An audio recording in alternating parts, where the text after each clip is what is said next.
Types आप पढ़ा रहे थे, आपने टाइप्स आप पढ़ा रहे थे सर, कैरेक्टरिस्टिक्स आपने पढ़ा दी थी। मतलब कैरेक्टरिस्टिक्स टाइप्स ऑफ सॉफ्टवेयर के बारे में पढ़ा लिया था।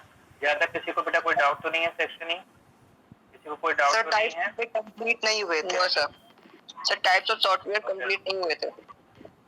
टाइप्स ऑफ सॉफ्टवेयर कंप्लीट नहीं हुए हैं, ओके फाइन। अच्छा, यहाँ तक हम लोगों ने एम्बेडेड सॉफ्टवेयर के बारे में पढ़ना था, राइट?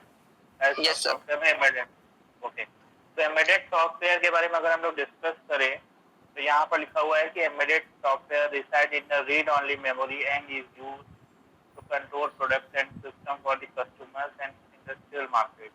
बेसिकली ये ऐसे सॉफ्टवेयर हैं जिनको सिर्फ और सिर्फ हम लोग रीड कर सकते हैं, जिसमें कोई भी अमेंडमेंट या कोई भी चेंजेस नहीं कर सकते हैं, ठीक है। तो ऐसे सॉफ्टवेयर आपके बेसिकली कहलाते हैं एम्बेडेड सॉफ्टवेयर, ठीक है। और ये स्पेशली डिजाइन करे जाते हैं फॉर स्पेसिफिक कस्टमर और इंडस्ट्रियल मार्केट की जो डिमांड्स है उसके अकॉर्डिंग। इसका जो एक्सेस है बहुत ही लिमिटेड होता है, लेकिन नेक्स्ट लाइन पे लिखा हुआ है it has a very limited and esoteric functions and control capability. It means it has a very limited access and control capability. इसका जो access है बहुत ही limited होता है, right? Every user cannot access all the components of the embedded software. कोई इसका example मुझे बता सकता है embedded software में? ऐसा कौन सा example हो सकता है जो हमारे embedded software का example कह सकते हैं कि कंट्रोलिंग भी बहुत लिमिटेड है और मार्केट में इसका यूज भी हो रहा है।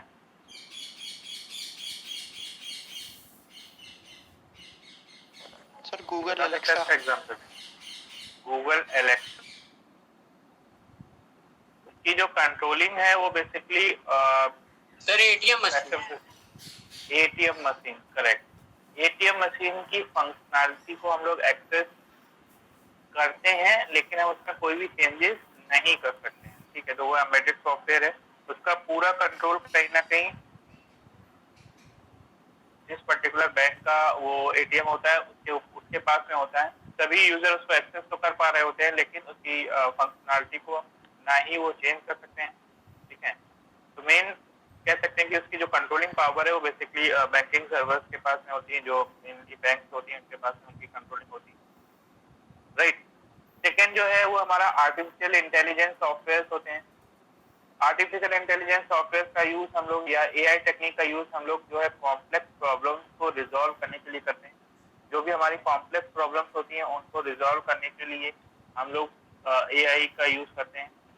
जितनी भी साइंटिफिक कैलकुलेशंस हैं, सपोज दैट नासा में जितनी भी साइंटिफिक कैलकुलेशंस होती हैं उनको हम लोग एआई टेक्निक की हेल्प से सॉर्ट आउट करते हैं।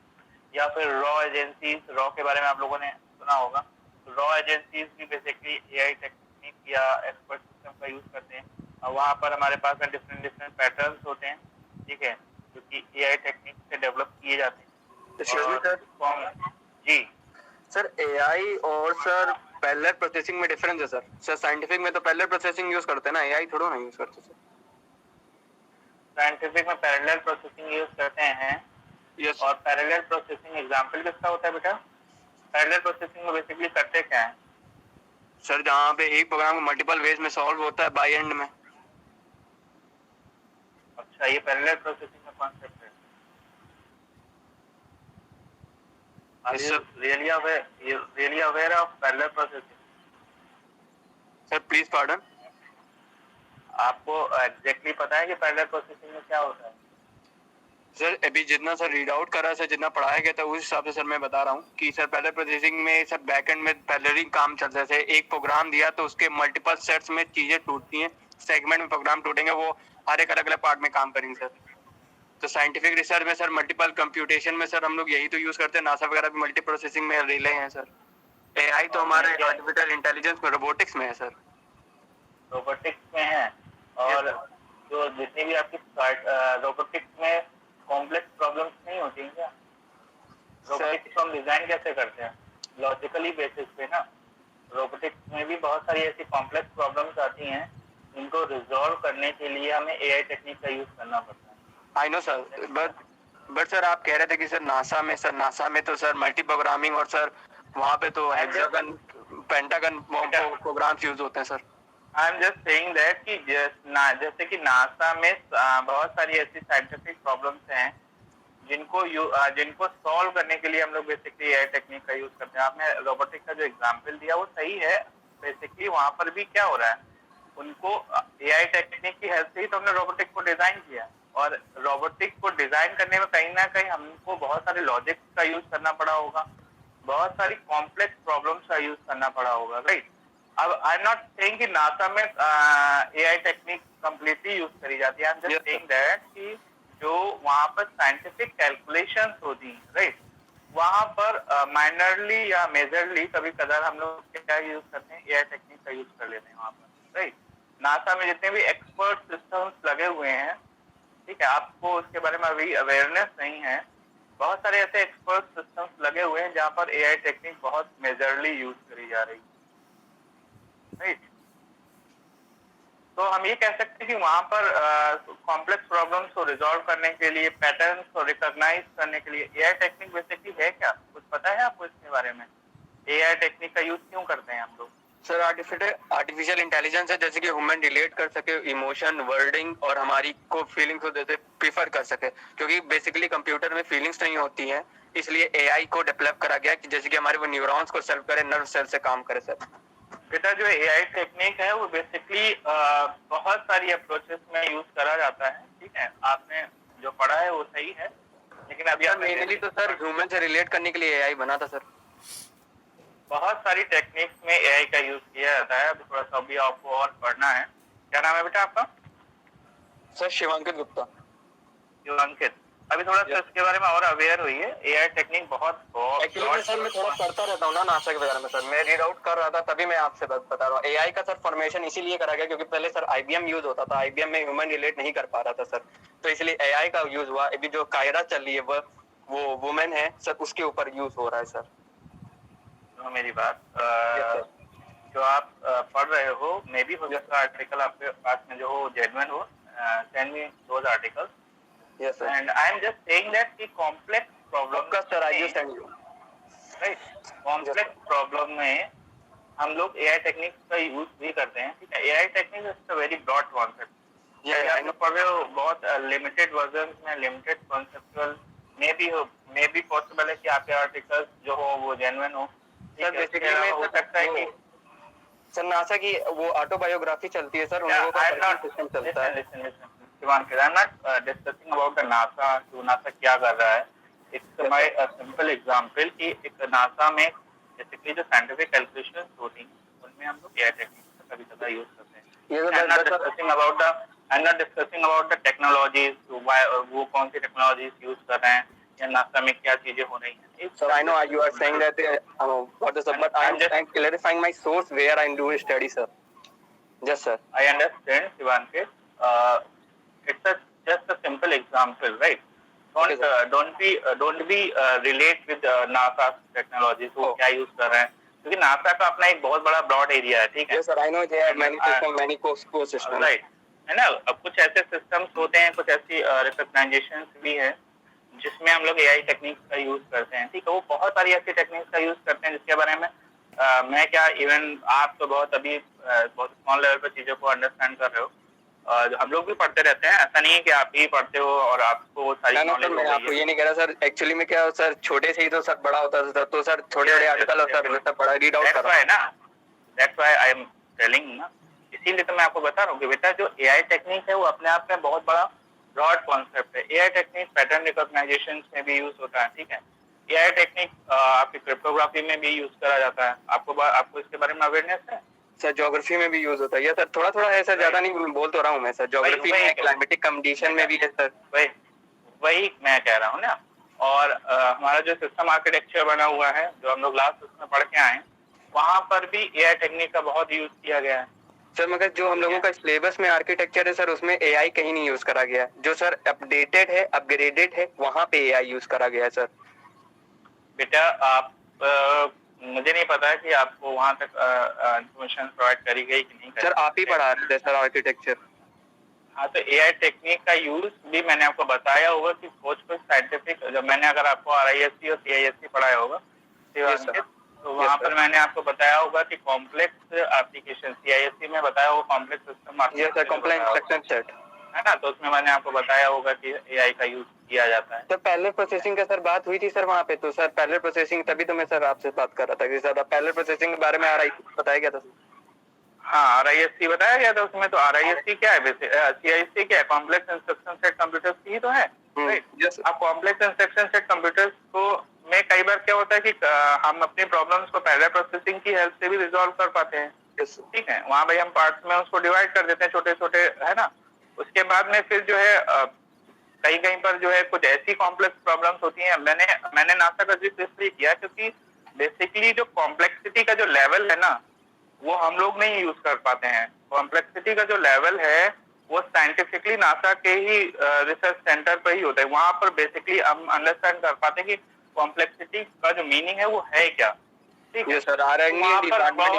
करता है सर, है ना। वो बहुत सारा ऐसा रिसर्च, बहुत बड़ा रिसर्च डिपार्टमेंट है और उसमें बहुत इंटेलिजेंट साइंटिस्ट भी बैठे हुए हैं। तो कई बार क्या होते हैं कि अब पता चला हम लोग कॉम्प्लेक्स प्रॉब्लम्स को रिजॉल्व कर रहे हैं, तो उन कॉम्प्लेक्स प्रॉब्लम्स को रिजॉल्व करते करते हमको बहुत सारी टेक्निक्स यूज करनी पड़ती है। हम पैरेलल प्रोसेसिंग भी यूज करते हैं, ठीक है। हम लोग RISC का भी यूज करते हैं, हम लोग जो है वेक्टर प्रोसेसिंग का भी यूज करते हैं, हम लोग AI टेक्निक का भी यूज करते हैं। तो मेरा एक सिंपल मीनिंग था यहाँ पर जो मैं आपको बता रहा था, वो ये था कि हम सिंपल कॉम्प्लेक्स प्रॉब्लम्स को रिजॉल्व करने के लिए कभी कदा, अब मान लीजिए हमने क्या किया, पैरेलल प्रोसेसिंग का यूज कर लिया, किसी कॉम्प्लेक्स इक्वेशंस को पार्ट्स में डिवाइड कर लिया।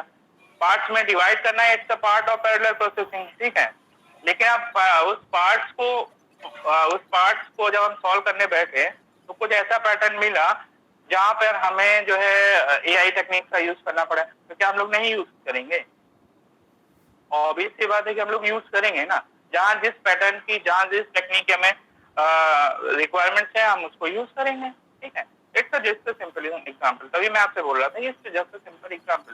डू नॉट नासा टेक्निक ना, कहाँ पर हम चीजों को, है ना। अब जैसे मान लीजिए आप इंटीग्रेशन यूज करते हो फॉर एग्जाम्पल, तो इंटीग्रेशन बाय पार्ट्स में क्या करते हो?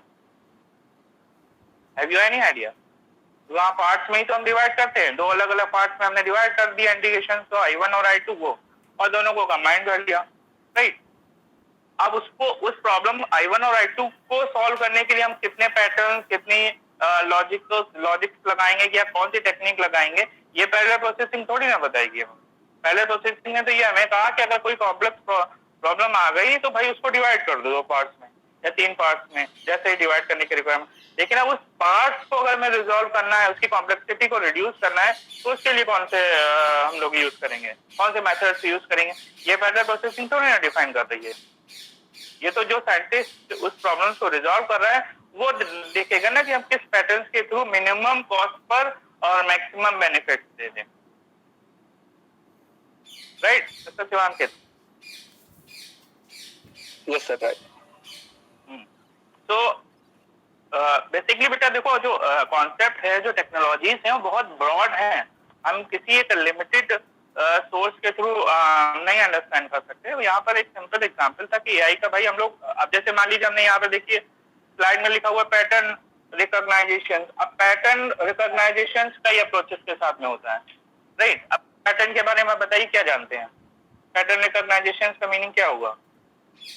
AI का यूज कैसे हो रहा है पैटर्न रिकॉग्नाइजेशन में? आप तो कह रहे हैं कि वो वहां पर हम सिर्फ सर पैटर्न रिकॉग्निशन में ये होता है जैसे कि सर चेस खेलते हैं, तो सर चेस में परम्यूटेशन कॉम्बिनेशन से सर निकाले जाते हैं, वो सर सीक्वेंस निकाले जाते हैं। तो पैटर्न रिकॉग्निशन में जैसे कि एक पैटर्न के सर हम लोग फोन पैटर्न यूज करते हैं, तो सर सबका पैटर्न Z तो हो नहीं सकता, तो कोई S बनाता है, कोई L बनाता है। सर यही AI है, यही को वो रिकॉग्नाइज करता है कि कितने पैटर्न हो सकते हैं, मल्टीपल। सर पैरेलल प्रोसेसिंग में सर यही चीज होती है कि मल्टीपल सीक्वेंस से मल्टीपल परम्यूटेशन कॉम्बिनेशन से सेट्स निकलते हैं सर। ठीक है, ये बेटा आपने पढ़ा हुआ है, ये आपका कॉन्सेप्ट बिल्कुल सही है, ठीक है। हम ये नहीं कह रहे कि आप जो बता रहे हो गलत बता रहे हो, लेकिन अभी क्या है, अभी आपकी लर्निंग स्टेज है। तो लर्निंग स्टेज में हम क्या करते हैं कि हम जो छोटे छोटे आर्टिकल्स होते हैं उनको देख कर अंडरस्टैंड करते हैं। अब मैं आपको बता रहा हूँ सर ये प्रॉब्लम है सर, मैं पूरा हेडलाइन ही पढ़ता हूँ सर, मैं थोड़ा अंदर भी पढ़ता हूँ ना sir. I understand, I really appreciate you कि आप बहुत मतलब पढ़ते हो, अच्छी बात है, दैट्स वेरी गुड। लेकिन फिर भी अभी आप एक स्टूडेंट हो और लिमिटेड वर्जन में चीजों को पढ़ रहे हो, बहुत ब्रॉड टेक्नोलॉजीज हैं। अब जैसे मैं आपको बता रहा हूँ, देखिए एग्जाम्पल मैं आपको बता रहा हूँ, सुनिए। पैटर्न रिकॉग्नाइजेशन का ये प्रोसेस के साथ में होता है। पैटर्न रिकॉग्नाइजेशन में कई बार क्या होता है कि जो इंफॉर्मेशन हैं, राइट, अब उस इंफॉर्मेशन को रीड करने के लिए कई बार हम एआई का यूज करते हैं, ठीक है। फॉर एग्जाम्पल, जितनी भी आपकी रॉ एजेंसीज हैं या जितनी भी आपकी जो आपके नेशनल सिक्योरिटीज को मेंटेन करती हैं, ठीक है, उनको मैनेज करने के लिए हम लोग एआई टेक्निक का और एक्सपर्ट सिस्टम का यूज करते हैं। अब कैसे पैटर्न रिकॉग्नाइजेशन होते हैं, इंफॉर्मेशन को हमने क्या कर दिया, अभी आपने इंक्रिप्शन क्रिप्टोग्राफी वगैरह नहीं पढ़ा होगा। इंक्रिप्शन और डिक्रिप्शन से कॉन्सेप्ट होता है, जब भी हम कोई इंफॉर्मेशन सिक्योर वे में भेजते हैं तो वहां पर हम लोग इंक्रिप्शन का यूज करते हैं, ठीक है। अब वो बेसिकली एक पैटर्न होता है जिसको कोई भी बाहरी यूजर अंडरस्टैंड नहीं कर पाता है, ठीक है। तो वहां पर हम लोग कई बार क्या करते हैं कि उस पैटर्न को फॉर्म करने के लिए हम एआई टेक्निक का यूज करते हैं, या वो इंफॉर्मेशन कैसे प्रोसेस होगी वहां पर हम एक्सपर्ट सिस्टम यूज करते हैं। समझ में आई अंकित? शिवांकित? Yes sir.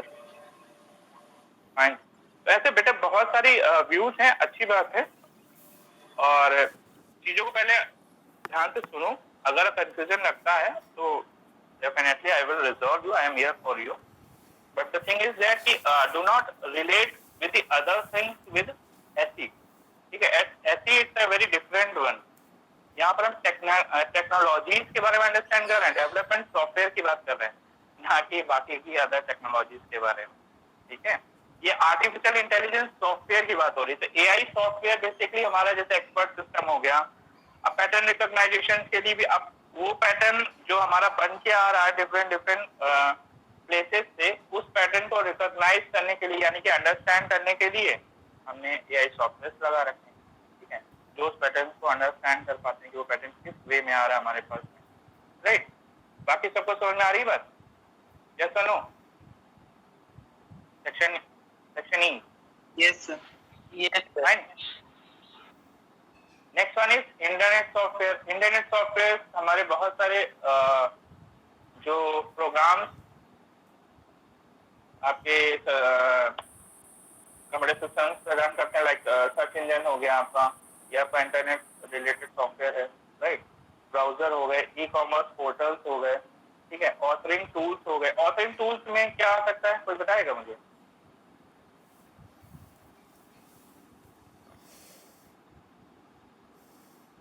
किसी को आइडिया है?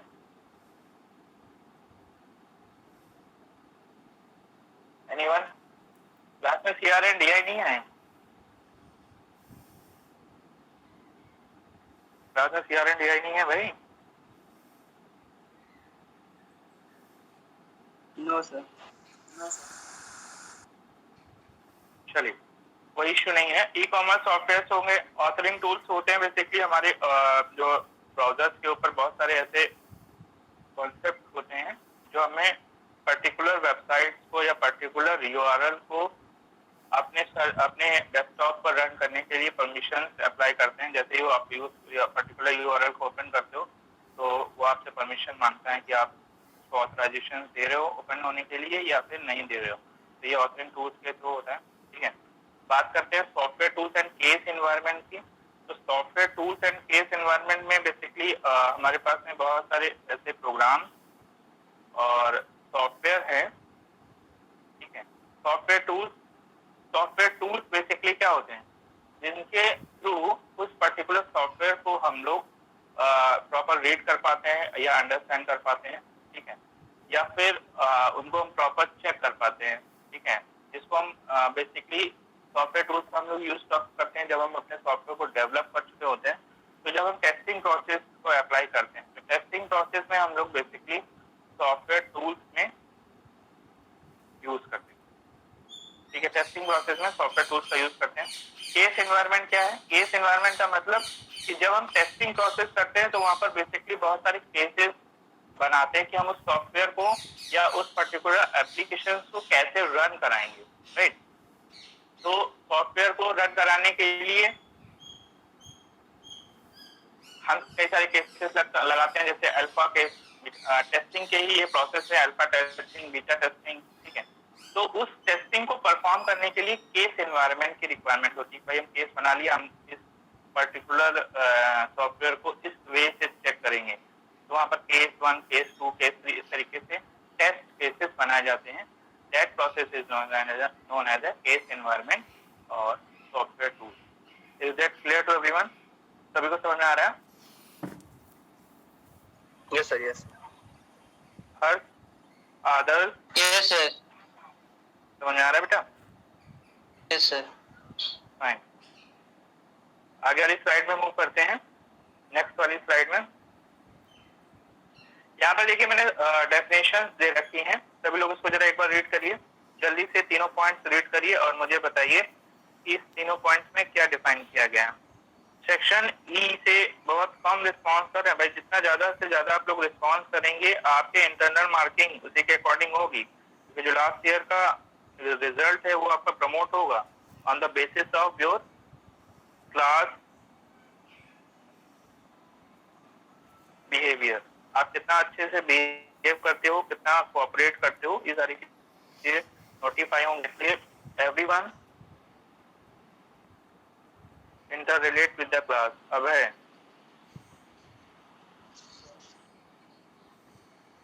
है मेरी आवाज आ रही है अब तक? अब है दुबे बेटा, तीनों पॉइंट जल्दी से पढ़िए और मुझे बताइए।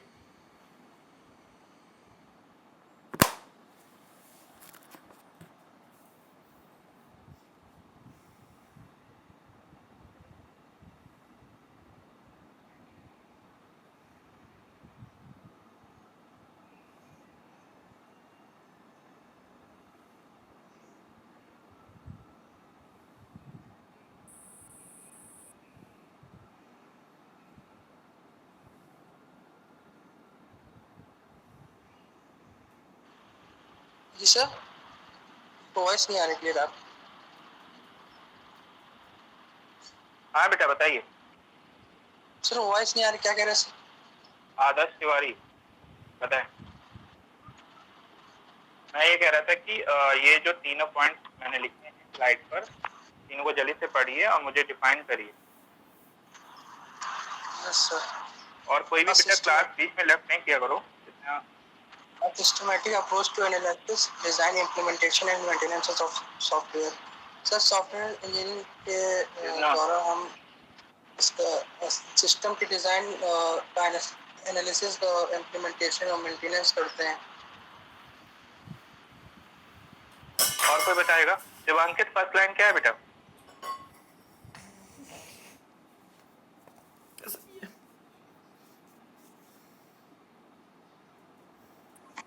Yes sir. बेटा फर्स्ट लाइन में क्या डिफाइन किया गया? सर इस सिस्टमैटिक, सर यहाँ पे एक सॉफ्टवेयर की बात हो रही है जिसका सर इम्प्लीमेंटेशन उसका एनालाइज करके जैसे जेनेरिक प्रोग्राम हो सर, सबके लिए हो, प्रॉपर डिजाइन हो, ये नहीं कि ज्यादा हैवी हो प्रोग्राम, कि हमारा जो सॉफ्टवेयर बना है वो केवल हाई रेंज जो हमारे जो पीसी है उसमें ही काम करे सर, मिड रेंज सब में काम करे। इम्प्लीमेंटेशन सर बेटर इम्प्लीमेंटेशन हो, ये नहीं कि सर उसकी आरआर ड्राइव जो भी सर हार्ड डिस्क तो उसके इम्प्लीमेंटेशन और इंस्टॉलेशन में सर दिक्कत करे, इसलिए प्रॉपर ये मेंटेनेंस सॉफ्टवेयर हो सर। मेंटेनेंस सॉफ्टवेयर में जैसे कि रेगुलरली अपडेट आते रहे, अपग्रेड रहे सर, बेटर रहे, परफॉर्मेंस बढ़िया रहे, जैसे कि जो भी सिस्टम अपडेट आ रहा है उसको बेटर रहे। ठीक है बेटा, अभियान के पता छोटा सा इम्प्लीमेंटेशन आपको करना है। आप चीजें पढ़ते तो हो, दैट्स वेरी गुड, लेकिन आप चीजों को अंडरस्टैंड थोड़ा सा कम कर पाते हो भी, मतलब रिलेट नहीं कर पाते बेसिकली। तो थोड़ा सा चीजों को बहुत केयरफुली पढ़िए। देखिए इसमें क्या लिखा हुआ है कि सॉफ्टवेयर इंजीनियरिंग के बारे में क्योंकि हम लोग डिस्कस कर रहे हैं, तो यहाँ पर लिखा हुआ है सिंपल टर्म्स में का systematic approach to analyse, design, implement and maintenance of a software. Basically software engineering एक ऐसी अप्रोच है जहाँ पर हम चीजों को एनालाइज कर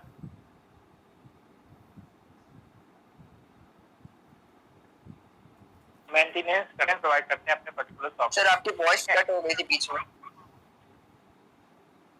बेसिकली सॉफ्टवेयर इंजीनियरिंग एक ऐसी अप्रोच है जहाँ पर चीजों को हम क्या करते हैं, एनालाइज करते हैं, डिजाइन करते हैं, चीजों को इम्प्लीमेंट करते हैं। ठीक है, इम्प्लीमेंटेशन आवाज कट रही है, चलिए मैं दोबारा से यस सर।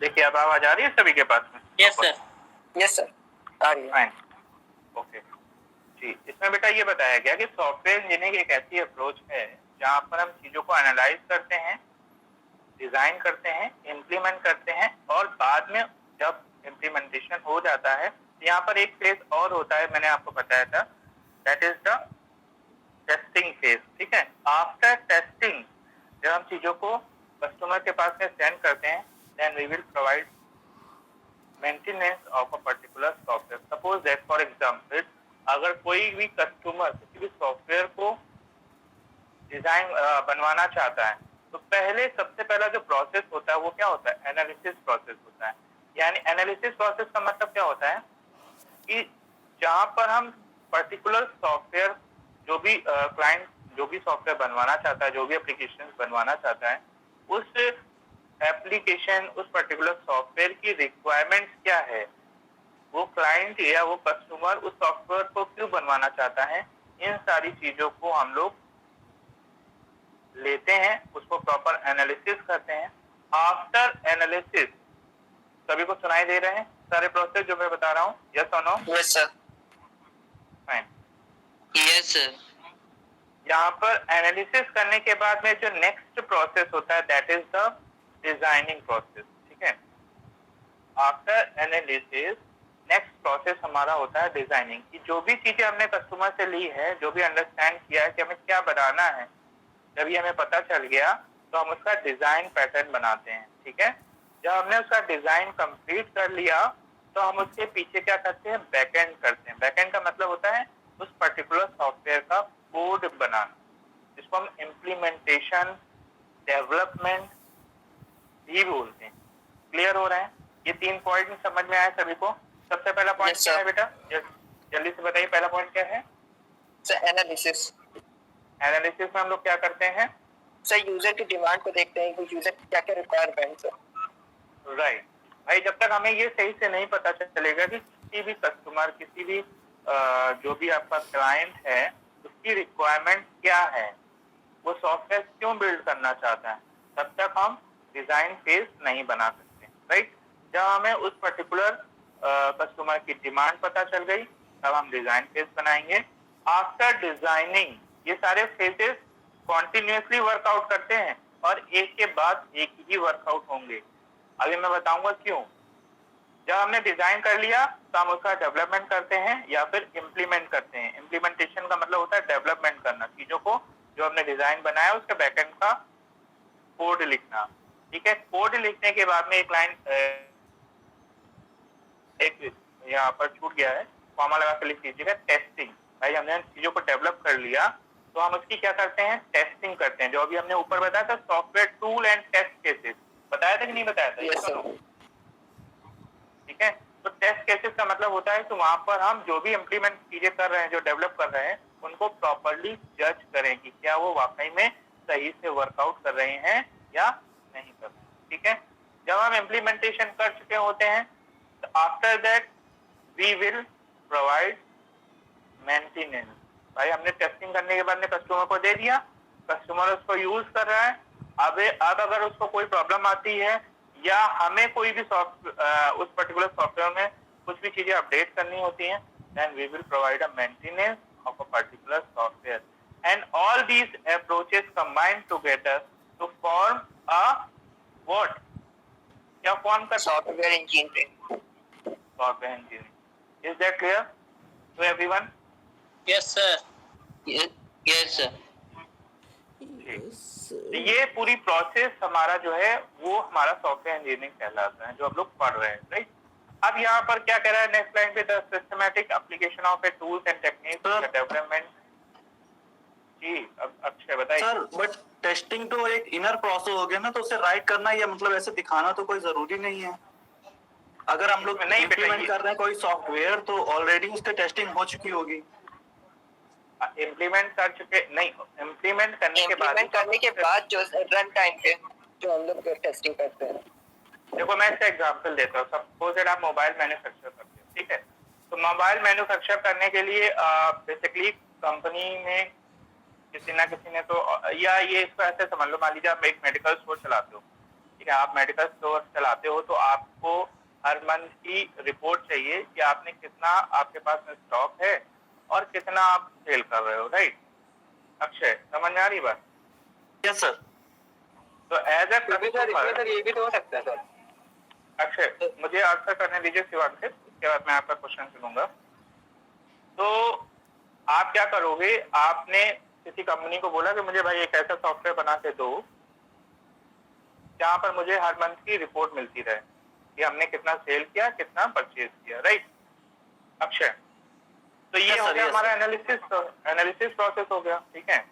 कंपनी ने आपकी डिमांड ले ली कि भाई ऐसा सॉफ्टवेयर बनाना है, तो सबसे पहले वो क्या करेगा, उस पर्टिकुलर सॉफ्टवेयर का क्या बनाएगा, डिजाइन, राइट? जब डिजाइन बनाएगा उसके बाद उसको डेवलप करेगा, यानी कि उसके पीछे का बैकएंड बनाएगा। जब बैकएंड यानी कोडिंग हमने कर दी तो हमारी रिस्पॉन्सिबिलिटी एज अ कंपनी क्या है कि जो भी चीज हमने बनाई है पहले हम उसको क्या करें, टेस्ट कर दें। Akshay, got it? Yes sir. ये सारे फेजेस आपको क्लाइंट को रिक्वायरमेंट नहीं कि आप ये सारी चीजें दिखाइए। सॉफ्टवेयर इंजीनियरिंग बेसिकली हम लोग क्यों पढ़ रहे हैं, ये हम लोग अपने पॉइंट ऑफ व्यू से पढ़ रहे हैं एज ए सॉफ्टवेयर डेवलपर। अगर आप कंपनी में जाएंगे तो हमें क्या क्या चीजें करनी होंगी एज ए सॉफ्टवेयर डेवलपर, तो वहां पर ये सारे फेजेस आपको काम आएंगे, ठीक है। हम उस अप्रोच के साथ में इसको पढ़ रहे हैं, ठीक है। इसको हम प्रैक्टिकली सही से अंडरस्टैंड तब कर पाएंगे जब आप कंपनी में काम करने के लिए जाओगे। मैं आपको ये सारी चीजें इतनी डीप में इसलिए बताता हूँ क्योंकि because I have experience around 4 to 5 years in industry, right? So I have a complete knowledge what is the process of analysis, how to design, how to implement, how to test. हम लोग जैसे अभी हम लोग पढ़ रहे हैं ना कि डिजाइन, एक सिंपल वर्ड हमने पढ़ लिया, भाई हम सॉफ्टवेयर का डिजाइन बनाएंगे। आपको पता है कि एक डिजाइनिंग फेज के ऊपर अराउंड 4 to 5 ये बेसिकली एक पोस्ट होती है इंडस्ट्री के अंदर सॉफ्टवेयर डिजाइनर की। इसका काम क्या होता है कि HTML से, CSS से या जो भी एडवांस टूल्स हैं उनकी हेल्प से हम बेस्ट डिजाइन तैयार करें उस पर्टिकुलर सॉफ्टवेयर की। आपसे got it my point? Yes sir, yes. ठीक है, उसके बाद में हम उसका इम्प्लीमेंटेशन करें। आपने सुना होगा एक पोस्ट आती है जो जिसपे आप लोग रिक्रूट होके जाते हो, सॉफ्टवेयर डेवलपर, राइट? तो डेवलपर का मतलब क्या होता है कि जो भी डिजाइन से हमारी डिजाइनिंग टीम ने बनाया है उसको प्रॉपर तरीके से इम्प्लीमेंट करना, उसके डिजाइन के अकॉर्डिंग हम उसका कोड करते हैं, ठीक है। अब कोडिंग प्रोसेस हो गया, उसके बाद एक नेक्स्ट टीम वर्क करती है, that is a testing team. तो टेस्ट करने में आपको लग रहा है कि बहुत छोटा प्रोसेस होता है, टेस्टिंग टीम बहुत बड़ी होती है जो हर एक एंगल से अपने अपने टेस्ट केसेस बनाती है, ठीक है, हर एक व्यू से, हर एक अप्रोचेस के साथ में, और हर एक एंगल से जब टेस्टिंग हो जाती है, after that we can produce the particular software और product on the market, right? Testing करने के बाद भी टेस्टिंग में भी बहुत सारे केसेस होते हैं, अभी हम लोग आगे की यूनिट पढ़ेंगे तो वहां पर यही सारी चीजें हम डिस्कस करेंगे कि टेस्ट केसेस कौन कौन से होते हैं। जैसे मैंने कुछ एग्जांपल्स अभी आपको बताया, alpha test, beta test, white box testing, black box testing, बहुत सारे टेस्ट केसेस होते हैं जिनका हम यूज करेंगे। उसके बाद में एट द लास्ट भाई हम सॉफ्टवेयर बना के दे दिए हैं, अब अगर कस्टमर या क्लाइंट हमको मेंटेनेंस के लिए पैसे प्रोवाइड करता है, हर साल कहता है कि हमारे सॉफ्टवेयर को मेंटेन करके रखिए, तो कंपनी की रिस्पॉन्सिबिलिटी कि भाई हमें पैसा मिल रहा है तो हम उसको मेंटेनेंस प्रोवाइड करते रहेंगे। तो ये प्रोसेस हमारा मेंटेनेंस कहलाता है। अच्छा, समझ आ रही बात? Yes sir. और ये सारे जितने भी फेसेस मैंने आपको बताए हैं, ये आपको कहीं पर शो करने की रिक्वायरमेंट नहीं है। These are all internal process in the company. Customer की डिमांड क्या है कि भैया हमको ये सॉफ्टवेयर चाहिए, अब तुम उसको क्या करते हो, कैसे बनाते हो, लेकिन हमारी जो नीड है, हमारा जो रिक्वायरमेंट्स है, वो सॉफ्टवेयर उसके अकॉर्डिंग वर्क करना चाहिए। उसके लिए आप अपनी कॉस्टिंग बता दो उस सॉफ्टवेयर की, ठीक है। After completion of a software मेरे यहाँ लगा दो, लगाने के बाद में अगर कोई प्रॉब्लम आती है तो then I will provide a money for the maintenance.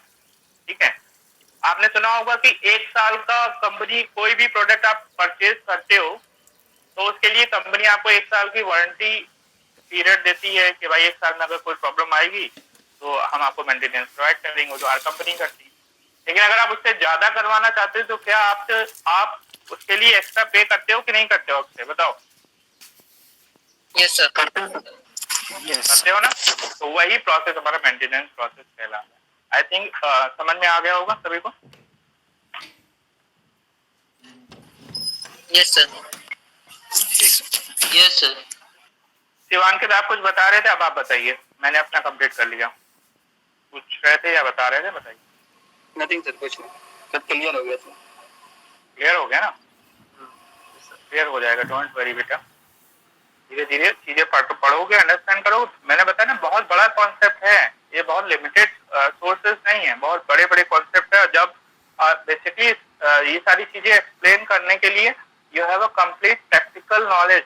ठीक है, कई बार केसेस में क्या होता है कि मान लीजिए ये जो चीजें मैं आपको इतना एक्सप्लोर करके बता रहा हूँ तो इसलिए बता रहा हूँ क्योंकि मुझे उसके बारे में प्रैक्टिकली एक्सपीरियंस है कि हाँ भाई ये चीजें ऐसे होती हैं। अब एनालिसिस में भी बहुत सारी अप्रोचेस के साथ में एनालिसिस होता है, वो हम आगे की यूनिट में आपको डिस्कस करेंगे।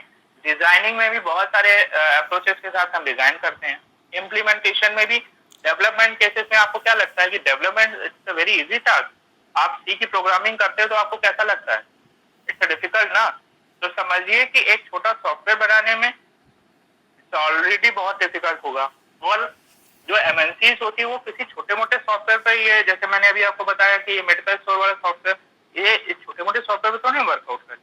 आपको पता है कि बेंगलोर में ऐसी ऐसी कंपनियां हैं जो पूरे ऑल ओवर इंडिया का जो सॉफ्टवेयर होते हैं, जैसे मैंने आपको एग्जाम्पल दिया था मैसेजिंग सॉफ्टवेयर। ठीक है, एक एसएमएससी करके होता है, सिवान से सर्च करना। तो एसएमएससी करके एक सॉफ्टवेयर है जिसका काम क्या होता है कि पूरे ऑल ओवर इंडिया में जीएसएम पर वर्क कर रहे हैं। जीएसएम मैसेज आपके जीएसएम मोबाइल जो आते थे पहले, अब उन्होंने उसको और अपडेट कर दिया है, उनमें मैसेजिंग आर्किटेक्चर को मेंटेन करते हैं। हाँ अभिषेक, ये कौन से मोबाइल होते हैं बेटा? ये जो रिलायंस ने पहले दिए थे छोटे छोटे मोबाइल साथ में, सर? जीएसएम और CDM. Yes sir, yes sir. Right. तो ऐसे बहुत सारे नेटवर्क हैं जिनका मैसेजिंग आर्किटेक्चर पूरे ऑल ओवर इंडिया का मैसेजिंग आर्किटेक्चर मेंटेन करने के लिए सोचो कितनी टीम वर्कआउट करती होगी, कितना बड़ा डिजाइन टीम लगा होगा, कितनी बड़ी एनालिसिस विंग लगी होगी। ठीक है, कितना बड़ा इम्प्लीमेंटेशन वाले लोग बैठे होंगे उसको इम्प्लीमेंट करने के लिए, और उससे कहीं गुना ज्यादा उन सारे सॉफ्टवेयर को मेंटेन करने के लिए लोग लगे होंगे। ठीक है, अब मैं क्योंकि सॉफ्टवेयर इंजीनियरिंग बता रहा हूँ, अब मैं आपको एक और इम्पोर्टेंट बात बता रहा हूँ। आज की डेट में पूरी ऑल ओवर इंडिया में बहुत कम ऐसी कंपनियां हैं जो अपने ओन प्रोडक्ट्स पे वर्क कर रही हैं, अपने ओन सॉफ्टवेयर के ऊपर वर्क कर रही हैं। मैक्सिमम कंपनीज जो हर साल बंच में स्टूडेंट्स को लेके जाती हैं, they are only a service provider company. जिनके ब्रदर या सिस्टर किसी कंपनी में काम करते होंगे, उनसे बस ये चीज डिस्कस करने हैं, वो आपको ज्यादा अच्छे से एक्सप्लोर करेंगे कि मैक्सिमम कंपनियां they are providing a service to a customer.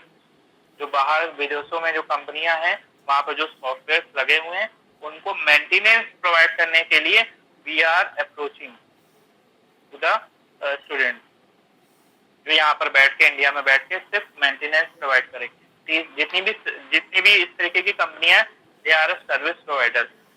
Do you know about the TCS? Do you know about the TCS? TCS is Tata Consultancy Services.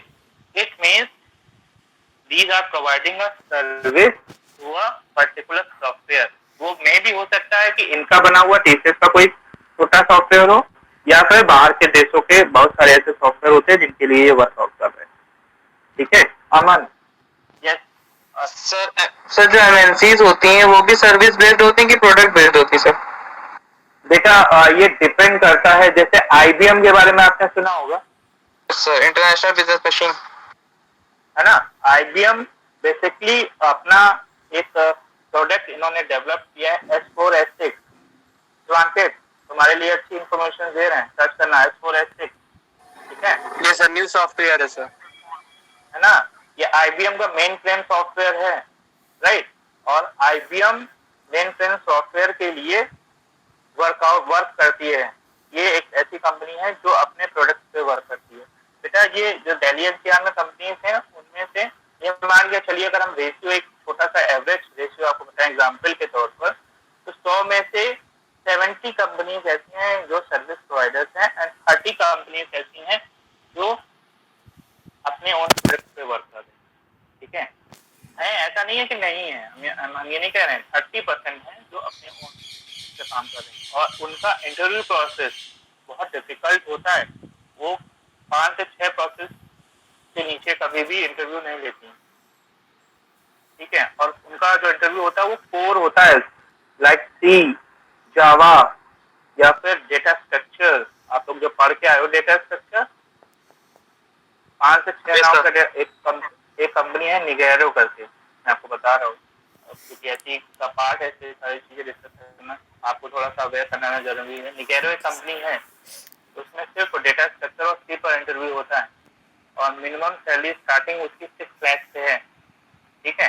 जाना एनसीआर में कभी जाने का मौका मिलेगा जरूर, वहाँ जाकर सर्च करना, मिलेगी कंपनी, ठीक है। वहाँ जाकर इंटरव्यू देना, 6 to 7 राउंड इंटरव्यू होता है और सिर्फ डेटा स्ट्रक्चर पे होता है, ठीक है। और 24/7 वहाँ वर्किंग है, लेकिन हाईली पैकेज या प्रोवाइड, ठीक है। और जो सर्विस प्रोवाइडर्स है, अमन जो आप क्वेश्चन पूछ रहे थे, तो सर्विस प्रोवाइडर कंपनी है, मैक्सिमम है और मिनिमम है हमारी प्रोडक्ट बेस्ड कंपनी है। क्योंकि देखो अपना ओन प्रोडक्ट बनाना, फिर उसको कस्टमर तक बेचना, सेल करना, इट्स डिफिकल्ट, है ना। अपना खुद की चीज बना के उसको बेचना बहुत डिफिकल्ट काम होता है। तो ऐसा बहुत कम कंपनियां करती हैं जिनके पास में अच्छा टर्नओवर है, वही कंपनियां कर पाती हैं। और बाकी अच्छा ये आपको पता है TCS और ये सारी कंपनियां ऐसी स्टार्टिंग 13,000 14,000 जो करती हैं, क्योंकि सर्विस प्रोवाइडर है। तो सर्विस प्रोवाइडिंग मेंटेनेंस में आपको कितना पैसा मिल जाएगा, एक लिमिटेड अमाउंट मिलेगा, ठीक है। अगर आपका खुद का ओन प्रोडक्ट है और कोई दूसरी कंपनी आपके प्रोडक्ट को यूज कर रही है तो आप उससे अच्छा पैसा लोगे। तो जो ज्यादा पैसा देती हैं वो फिर काम भी बहुत लेती हैं जबरदस्त तरीके से। और जो सर्विस प्रोवाइडर है वहाँ पर तो बल्क में ज्वाइनिंग होती है। अभिषेक, एनी क्वेश्चन? सर वॉइस नहीं आ रही थी, अब आ गई सर। आ गई। आई थिंक काफी इंफॉर्मेशन आज आप लोगों को मिल गई, इंटरेस्टिंग लगा? Yes sir. Yes sir, yes sir, yes sir.